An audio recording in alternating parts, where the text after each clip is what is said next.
Another edition of XFeed. What's up? My name is Schiller, and as the title suggests, today we are talking a little bit about crypto, but there's just a lot of things, and we're just going to go over kind of broad topics.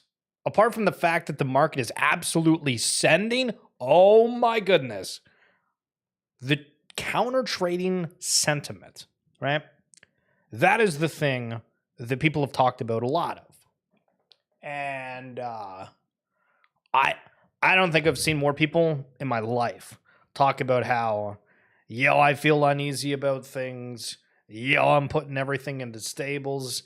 Nothing is safe. Zero is all that we can hit. Like, timeline was bearish. Then the tariff thing goes away, and all of a sudden, things just absolutely start flying. If you haven't seen Bitcoin up 7% on the day, Ethereum up 13%, XRP 14%, BNB 4%, Solana 12%. Things are moving. Now, clearly, they're down from where they were before, right? But not bad. It's better than being red. True. Lil Pudgy's casting call. We're looking for supporting penguins and background characters to feature in our upcoming Lil Pudgy YouTube show. Ever dreamed of seeing your Lil Pudgy guest star on a series? We're producing a Lil Pudgy's YouTube series and are looking to license several community-owned Lil Pudgies for a range of supporting roles throughout the show. What do we think? Is this going to be like full length? Is this going to be somewhat like Cool Cats where they're like 2 to 3 minute episodes? Are we talking quick? Or are we talking not so quick? Also, I need to make sure that we're live streaming on here. Did that work? No, I didn't. Ah, son of a gun. Remind me. I gotta start going back and doing the abstract streams. I don't know why my Streamlabs setup it makes me relog in every single time. Nothing saved. I have to redo everything. Technology. Isn't it fantastic? Budweiser. Funny how people advertise in 2025. So they sent celebratory cans to goalies who did not get scored on by Alex Ovechkin, who just broke the NHL record for all-time goals. Kind of clever, but also everything's an ad. The Philly crowd singing along to Brian Scott's walk-up song right before he hits his grand slam is objectively very cool. True. Now, I don't want to play this. We got copyright. We'll play it.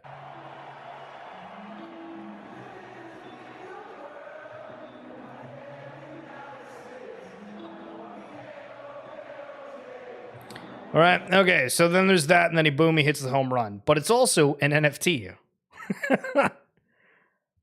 And these are the kind of moments that are super cool. And I think baseball actually has a lot of these auditor moments for whatever reason.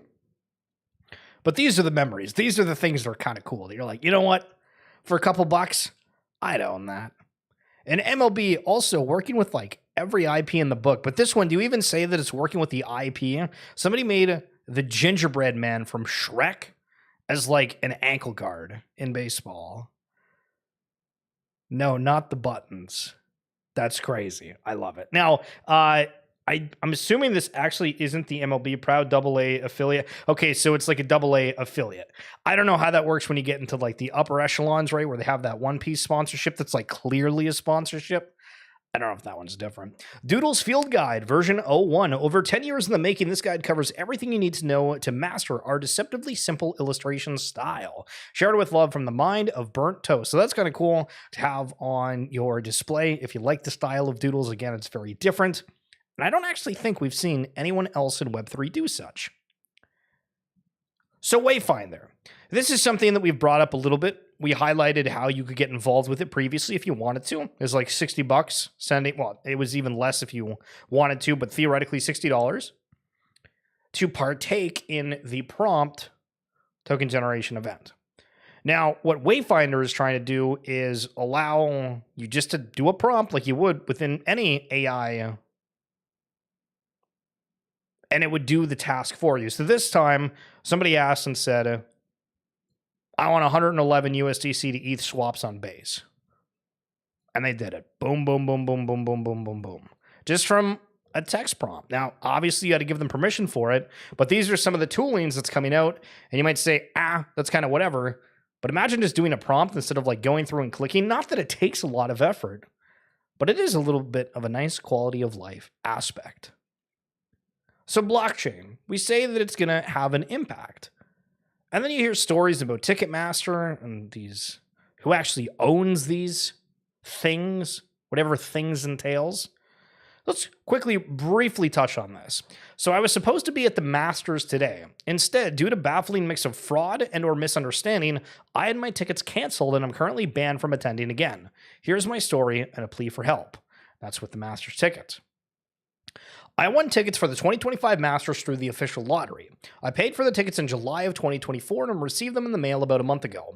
I planned to attend with my wife, brother, and friend. I didn't share this information online, and very few people in my social circle knew. I had to work, travel, and childcare arrangements all set, and the tickets were locked away at my house from the second I received them. I couldn't have been more excited. On Tuesday, March 25th, I received an email from Augusta National. They wrote, in quotes, "It has come to our attention you listed your tickets for sale with a third party." Oh, that's weird. He didn't do that. Therefore, be advised your tickets have been canceled and your name has been removed from future consideration. I was floored. I would never sell Masters tickets. I had no idea what they were talking about and still don't to this day. I called the office and they confirmed the letter. They wouldn't give me any information and told me all I could do was appeal via email. Here's when things take a twist. As I was working on my appeal letter, I was informed of a fake Facebook profile in my likeness. I covered my wife and kids' faces for their privacy, but I was blocked from seeing this profile. It has been since reported and removed. I had zero knowledge of this profile, and I still have no idea how they knew I had the tickets. I don't know what their fraud plan was, considering they didn't physically have tickets or even a picture. Heck, I didn't even know if this was the source of the letter. I'm just guessing. I added this update to my appeal letter. I wrote a full manifesto outlining my entire story. I attached 15 text messages with timestamps showing my arrangement, yada, yada, yada. And it goes on, and then they're not doing anything. They don't care. It's off. Because some person made a fake profile trying to sell the tickets, and they freaked out over it. Like, what? Where's the authenticity that hey, that's actually the person? That's tough. That's what I call tough. I feel like every store I go to is going out of business now. Kind of sad to think about when we used to walk the mall all the time after school, and now malls are closing left, right, too. I agree. I remember thinking this a few years ago when I was in like a tourist district. I was like, damn, everybody's just wanting to do stuff online. And here's an example of things people like doing online, or may like doing. So this is an AI generation of Tom and Jerry, but it's used purely off of, what's the correct terminology here? Training data. Just taking some of the old episodes, learning off of it, and then able to create it. Now imagine this can happen for any show, and any ones that you previously liked that you know are never going to come back again, because that's usually the case, then you could theoretically get new content. It's based off of it. Then you come into certain questions of, okay, do we have a problem with that? But I mean, if you really love certain IP, it makes you question. The Department of Justice dissolves its crypto unit as President Trump rolls back digital asset regulations. So this is like a double-edged sword of like, yeah, all right, it's good that there's not as much of like a negative focus and whatever on crypto, but also like, hey, we see horrible things with celebrities and everything else like almost every single day. Does that mean that there's going to be no enforcement whatsoever? Or is that just changing things? So Al, the Penguin, what a name. As one of the 23 people with 16 badges on Abstract. Yo, Fire Badger, how we doing? What's doing? What's good? Yo, Justin, what's up? Would consider myself well-versed on the chain and an avid collector. Here's a thread of these badges, what I believe is to come and what I love the most so far. So I'm only going to read like 3 of these, but for anybody that's not been on Abstract, you can get these different badges. And basically, it's like a mass promotion for people just to like check out an application. Because right now, if I say, yo, think of a certain app to use on Solana, you'd probably be like, I mean, you might know immediately. Could be an exchange, could be a certain game. But for people that aren't really familiar, you kind of have no idea where to start. And we could say that for a lot of different networks out there. But Abstract has this thing within their wallet on the front page where it kind of gives you, a cool badge to incentivize you to check things out, and people do that. So the easiest badges to get are the starting 5. These are achieved by funding your wallet, voting, connecting X, connecting Discord, all these basic things. And I think the funding is like $10. So it's not too terrible that way. And then 10 out of the 11 remaining badges were flash badges. They're typically only available for 6 to 7 days and then cannot be claimed again. In most cases, there are 1 to 2 badges per week, and based on the most hyped adapts, only Play Duper was opened back up to claim again. So that's interesting. There was said, hey, these aren't going to open up again. One was. But the question with this is are people fine with it, just that it is a soul-bound thing? Or would they ever open this up one day to be like, yeah, you're allowed to trade some of the badges that weren't there originally? Because you have to think, and that's one of the problems where, what's a good example? Overwatch. If you ever played Overwatch, if you pre-ordered the game Overwatch, there was a Noir Black Widow skin that was like super cool, and it was to signify you were somebody that purchased in that pre-order, and there was legitimately no other way for another individual to get that unless they sold the account outright, which, I mean, maybe with the way that Web3 is open up, that's that's going to be an option one day, but otherwise you're kind of just screwed. And so it's also like a feel bad where people are really passionate about something and you can't get it. It never feels good. The 3 remaining available badges of writing this are all hidden with an intermediate period of time. The Sock Master badge is achieved by holding a pair of abstract socks on Dilly, the OG digital artifact on Abstract. So I do have an interview actually with the CEO of Dilly. If you do check out the RWA Segments podcast down in the description below. But these were selling for like $1,000 a piece. So if you remember some of the early Bored Ape hoodies and other merchandise you've seen out there, Artifact shoes, that one adds to the list. So music and Web3 feels like something that's not as talked about as it was before. But Story, Protocol, saying your portfolio of real-world assets just hit icon status, apparently.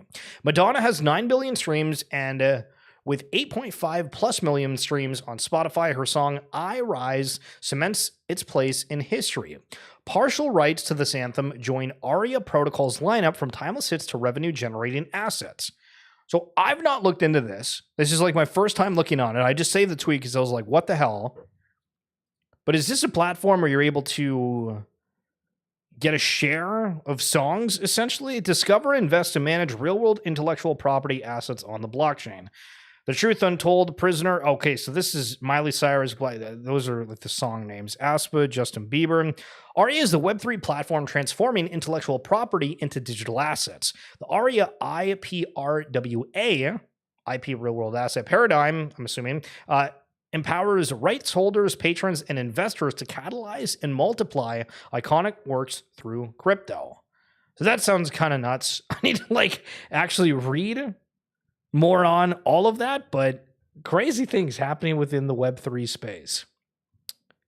My grandpa has the same washing machine since the 80s. It still works. He's never had to replace it. Meanwhile, I have to buy a new one every 5 years.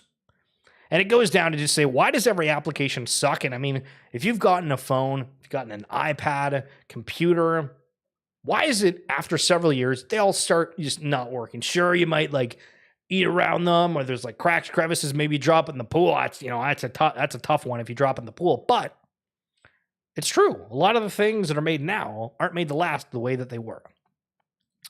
Okay, so Scott Fu, who I have interviewed on the RWA Segments podcast as well. Again, we talked about it a little bit yesterday with the not Helium Network, but just RWAs as a whole and its peak network that he's a part of.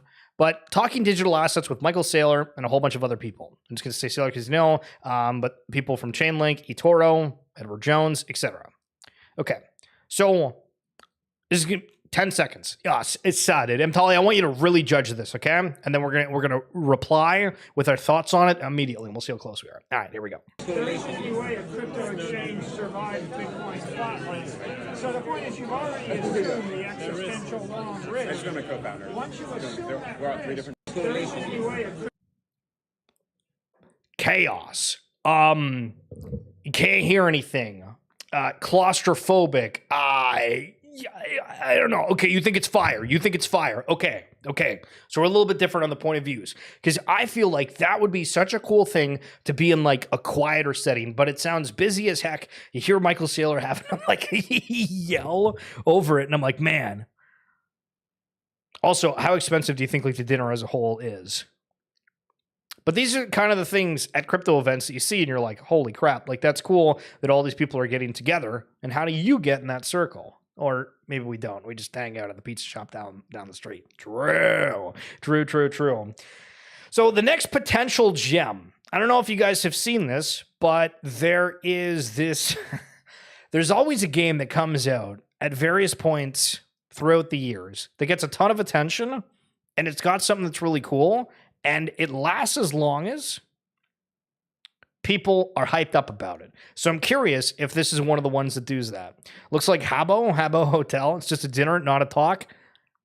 No, that was a talk. Well, actually, you're right. I guess they would have had the talk before, so and then dinner. See, it's all about perspective. This might be the next potential gem on Abstract, Bitcoin. Seems they received approval from the chain and are making an idle game X social token with similar tokenomics to Bitcoin. Here's how it works. Supply is 21 million tokens with an initial reward of 2.3 of the token, the big token, per block. Rewards get cut in half every 53 days if you add 4.2 million blocks that are each 1.1 second long. How are they mined? You need two things, a facility and at least one miner. Facilities have a max amount of miners they can house and a max amount of electricity they can supply. Miners consume electricity, and in return, you increase your hash rate portion of the payout. You can use the big token to either upgrade the size of your facility or add a few miners to your stack.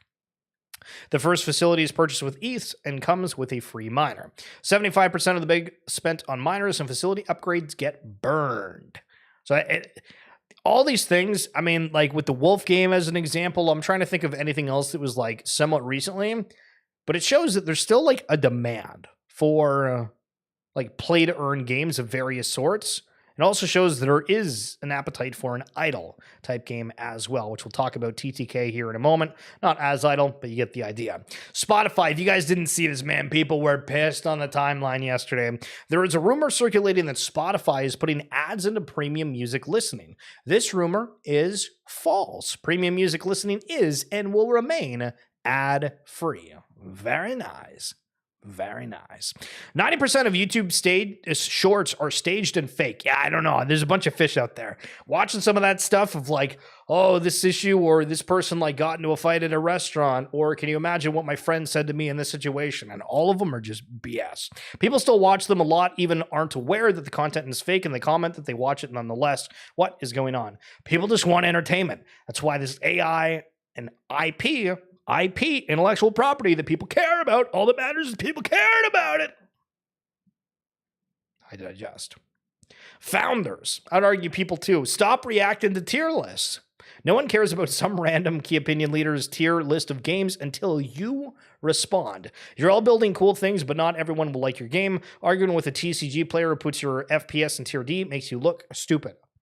People are into whatever the hell they are into for games, etc. They're always going to have a bias. Maybe there was something bad that happened when they owned the collection. Maybe there was a bad, discourse with somebody from a certain community and that it biased. I mean, this is, yeah, I don't know. Anytime there's bigger players that get into certain conversations, I would say like Tim Sweeney the other day, the guy, CEO of Epic Games, somebody made like a meme coin about something he said, and he started responding scam to almost all of the posts about it, and it just brought a ton of attention to it. It's like, get it. Okay. Welcome to the kangaroo stock market. We got the bull that's up, we get the bear that's trending down, and the kangaroo that's up, down, and all around. That is brilliant. Important notice about Wayfinder community and wallet missions. Bum, bum, bum, bum. If you did these, pay attention. Wayfinder's community missions and wallet missions were designed to get early adopters to participate and share in the Wayfinder ecosystem. It's time to evolve the missions, and we are sunsetting the current community and wallet missions at midnight EST tonight. That was yesterday. These are the important notes because some of you might have seen that people were saying, well, if you put in the $10 per, because it was 60 if you did all 6 of the missions, that if you were below that $10 threshold, you would have to add more to it. That is not the case. If you have deposited a chain's native token, i.e. Sol, ETH, and the USD exchange value has dropped below the minimum $10 requirement, your missions will still be credited as complete if you funded your Wayfinder wallet before today in the right amount and hold it in your wallet through TGE. If you have not completed the current community and wallet missions and want to participate, do so before midnight yesterday. Kaido Emerging Yappers mission is ongoing until the end of the day, April 13th. Thank you very much. Bada boom, bada bang. There you go. Good update. Embark on missions to harvest mycelium. So we just talked about the big token and that idle game, Third Kingdom, doing something similar, but harvesting for root. True. Mission unlocks. Missions are unlocked by placing surrealscapes in the 8 available slots surrounding a mycelium totem.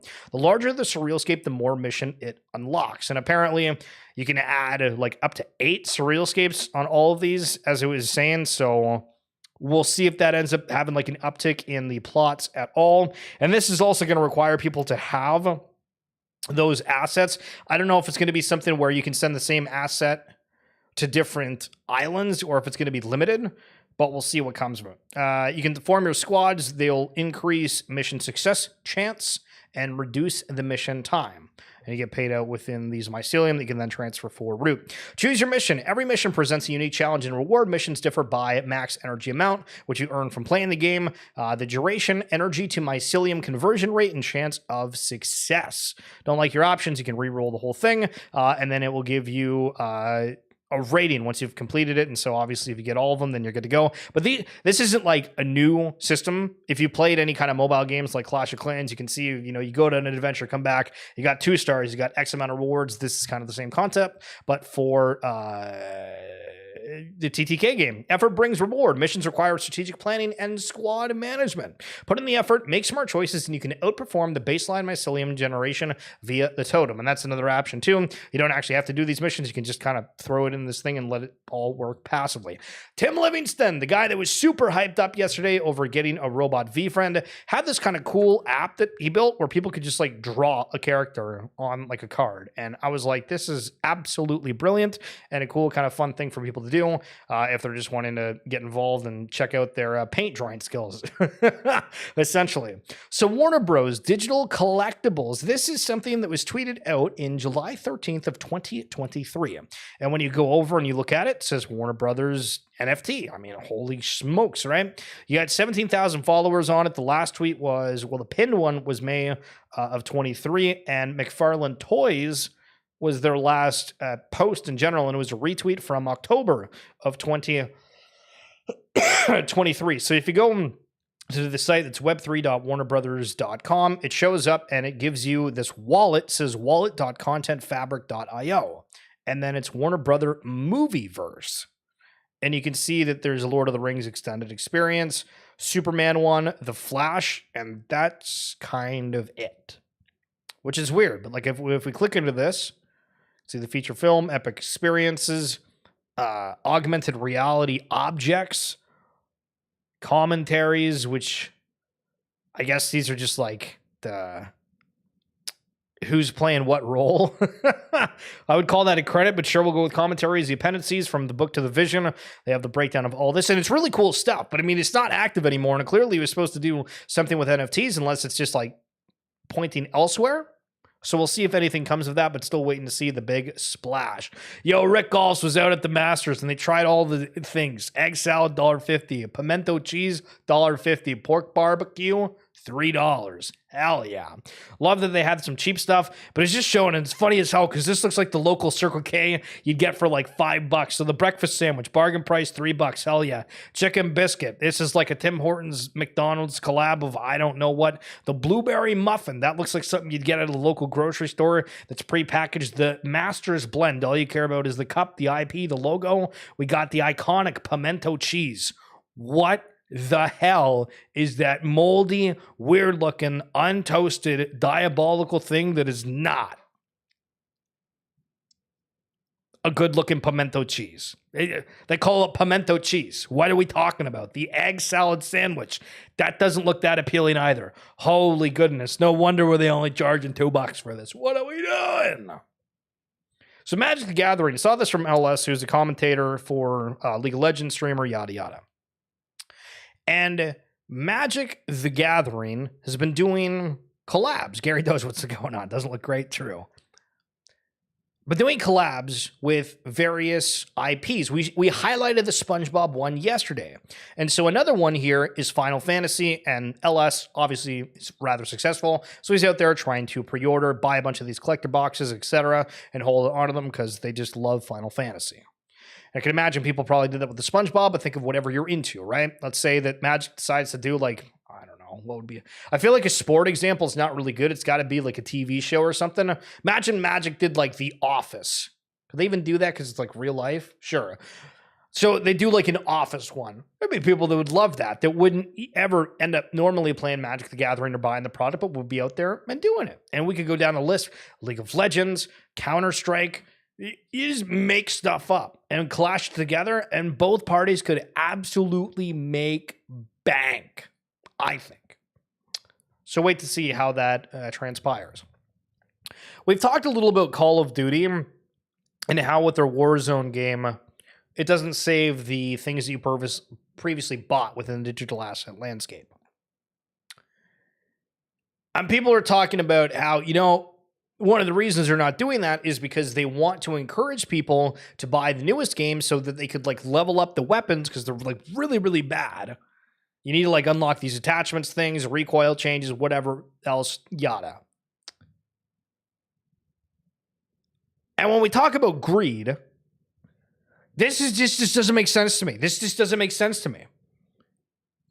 The NHL breakaway application, instead of doing like, hey, you can buy these moments and there's like a decent amount of them, but they're like limited edition of Ovi's moment, they're doing a 1-of-1.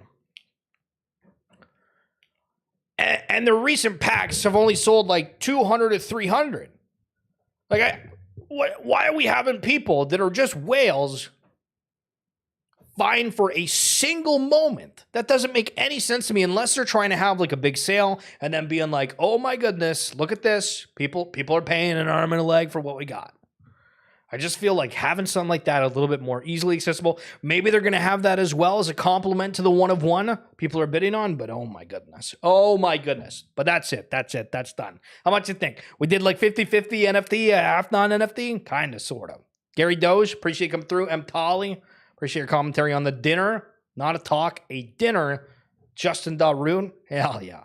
And Fire Badger, good to see you. Hope you're doing well. That's it for this edition of XFeed. We'll be back tomorrow. Don't forget, check the description down below if you're on YouTube or on the bio on X to hear the RWA Segments podcast. Got a great one from Matty B this past week. Talk soon. Peace.